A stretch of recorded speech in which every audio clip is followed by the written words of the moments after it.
Yo tout le monde, c'est Nico. J'espère que vous allez bien. Je te retrouve pour une nouvelle vidéo. Une vidéo où on va parler de trois écuries historiques en Formule 1. Vous allez découvrir ces écuries et aujourd'hui on va d'abord s'attaquer à Ferrari. Cette vidéo est sans doute l'une de mes plus grosses vidéos, si ce n'est la plus grosse vidéo de ma chaîne YouTube. Ça me demande beaucoup de temps, faut écrire les vidéos, faut les monter et tout ça. Et là j'hésiterai pas à vous faire une vidéo de à peu près 30 minutes. Enfin, plus 10 minutes que 30 parce que comment vous expliquer. En gros, je vais la faire en trois parties. La partie 1 aujourd'hui, la partie 2 dans la semaine et la partie 3 soit ce week-end, soit la semaine prochaine. Ça, je vous le promets. Donc, j'espère que cette vidéo vous plaira. Regardez au bout, s'il vous plaît, elle m'aura pris du temps. Sur ce, les gars, profitez bien. Ferrari arrive dès le début de la Formule 1 et Ferrari va inscrire directement son nom dans l'histoire en 1952 et 1953 lors des premiers championnats du monde où Alberto Ascari, pilote italien, où il y a un virage à Monza, oui, ce virage où est grand champion de Formule 1 qui porte son nom, du coup ce virage, il remportera les deux premier titre de champion de Ferrari et de l'histoire de la Formule 1, donc les deux premiers titres de l'histoire de Ferrari en Formule 1 plutôt. Suite à ces deux titres, aucun titre pendant 2 ans ne va être gagné par Ferrari. Puis un certain Juan Manuel Fangio argentin va remporter en 1956 le troisième titre de championnat, de champion du monde de l'histoire de Ferrari. Suite à ce titre, on va réattendre une année pour remporter le quatrième titre de Ferrari. Et donc il faudra attendre une année pour gagner un titre en 1958, titre gagné par Mick Hawthorne.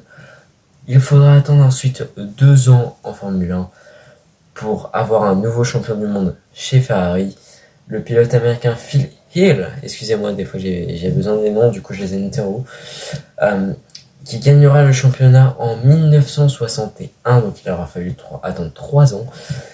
Mais suite à ce titre, la Scuderia ne gagnera plus qu'un championnat en 1964, gagné par John Stewart, jusqu'en 1975, où le célèbre pilote autrichien, suite à son accident au Nürburgring, brûlé, le célèbre Niki Lauda, que nous allons présenter, voilà, suite à cette qui va gagner le premier titre en 1975 du coup, où après il faudra attendre 1 an pour que James Hunt, son rival de toujours, gagne son premier titre, son seul unique titre avec McLaren. Et Niki Lauda sera titré pour la deuxième fois et dernière, vu que c'était sa dernière saison, en 1977. Et la Scuderia devra attendre encore 1 an avant de remporter un nouveau titre.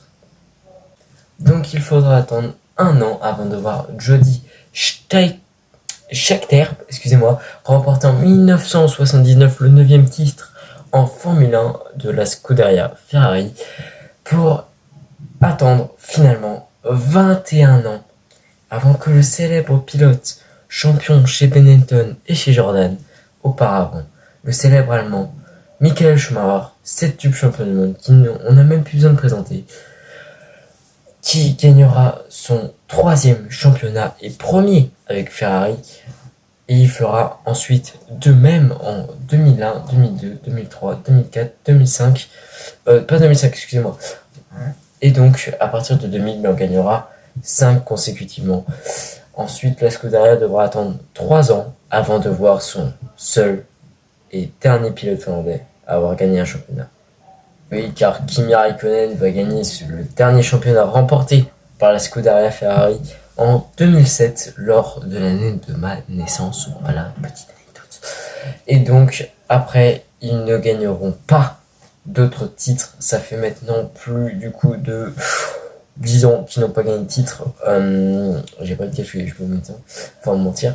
Mais Ferrari ne le sait pas encore, mais ce sera leur dernier titre. Du coup, voilà, ils le savent pas encore à ce moment-là, mais ça va être leur dernier titre. Jusqu'à maintenant, en 2023, Ferrari, c'est tout de même, malgré tout, 15 titres de champion du monde et 16 titres de championnat constructeur, ce qui est plutôt pas mal. Alors maintenant que vous savez tout sur Ferrari, Est-ce que pour vous, Charles Leclerc va faire comme les pilotes qui étaient à sa place, Vettel, Alonso, Massa, c'est-à-dire de faire des pôles, faire plein de podiums, faire des victoires, mais ne jamais gagner de championnat avec Ferrari? Eh bien, c'est à vous de décider, dans les commentaires et pour débattre.